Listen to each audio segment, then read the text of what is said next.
Do it! 쉽게 만드는 워드프레스 웹사이트 도서의 독자 여러분 안녕하세요. 저자 이태원입니다. 이번 시간에는 워드프레스의 파일 구조에 대해서 배워보도록 하겠습니다.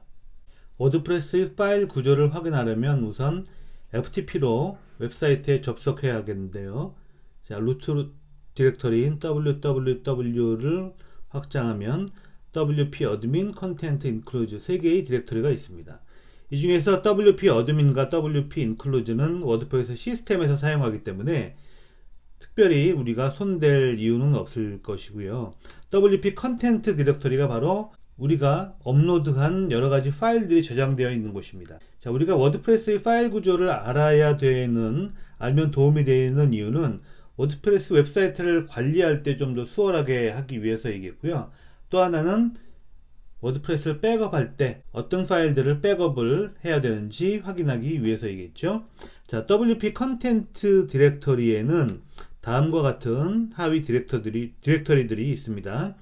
languages는 워드프레스가 영어뿐만 아니라 다양한 언어를 지원하기 때문에 워드프레스 자체뿐만 아니라 테마와 플러그인도 규격을 지키게 되면 다양한 언어를 지원할 수 있죠.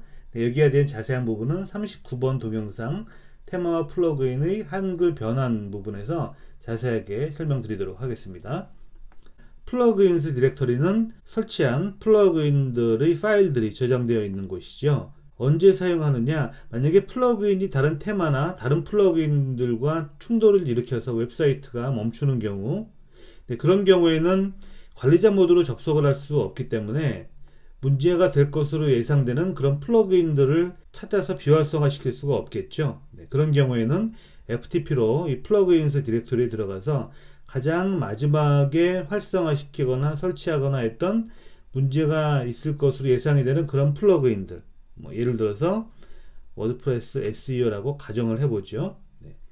이 플러그인을 선택해서 이름을 이런 식으로 변경을 하게 되면 웹사이트에서 이 플러그인이 비활성화 되게 됩니다. 그렇게 하나하나 차근차근 확인해 보면서 어떤 플러그인이 문제가 있는지 확인하고 해당 플러그인은 사용하지 않으면 되겠죠.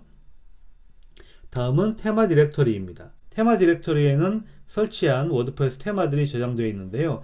특히 우리가 차일드 테마를 사용할 때, 즉 자식 테마를 사용할 때 FTP를 사용해서 이 테마 디렉터리에서 작업을 하는 경우가 종종 있습니다.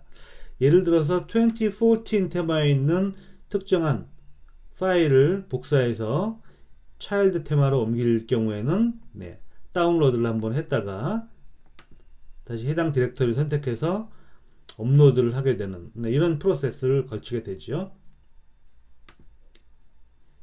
업그레이드 디렉터리는 저나 여러분들이 특별히 사용하게 되는 디렉터리는 아닙니다. 이 디렉터리는 워드프레스 자체 또는 테마나 플러그인 등등이 업그레이드 될 때, 업데이트 될 때 이쪽에 임시 파일을 저장하고 나서 옮기게 되는 그런 경우에 사용하게 됩니다.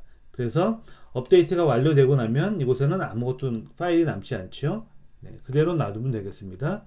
그리고 이 업로드라는 디렉터리가 바로 사용자가 업로드한 여러가지 데이터, 주로 이미지 데이터들이 되겠죠. 이미지가 저장되어 있는 곳이라고 보면 되겠습니다. 자, 보시면 2014, 2015 이렇게 연도별로 저장이 되어 있는데요. 자, 2014를 한번 클릭하면 9월, 10월, 그래서 2014년 9월에 업로드한 파일들은 이곳에 저장이 됩니다. 자, 이렇게 연월 구조를 지정하는 것은 워드프레스 설정에 있는데요. 가서 한번 확인해 볼까요? 자, 알림판에서 설정의 미디어 섹션으로 한번 이동해 보겠습니다. 그러면 이곳에 파일 업로드 시 내가 올린 파일들은 연월로 구분하기에 기본적으로 체크가 되어 있습니다.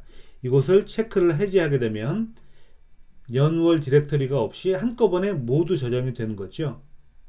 그럼 어떻게 지정을 하는 게 편할까요?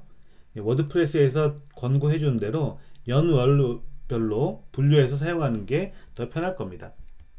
자, 그러면 우리가 워드프레스를 백업할 때, 물론 백업 플러그인을 사용해서 파일이라든지 데이터베이스를 자동으로 백업 받을 수 있겠지만, 만약에 데이터베이스만 백업해주는 그런 플러그인을 사용하게 되면 여기 보시는 업로드 디렉토리에 있는 사용자가 업로드한 파일들은 꼭 백업을 해두는 게 좋습니다.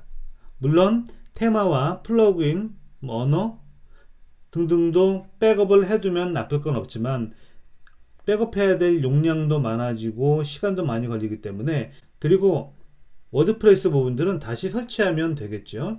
하지만 사용자가 업로드한 파일들은 물론 어딘가 백업이 되어 있을 수도 있겠지만 하나하나 찾아서 작업을 하려면 힘들 겁니다. 그래서 이 업로드 디렉토리는 항상 주기적으로 백업을 해 두는 게 좋습니다. 이번 동영상은 여기까지입니다. 감사합니다.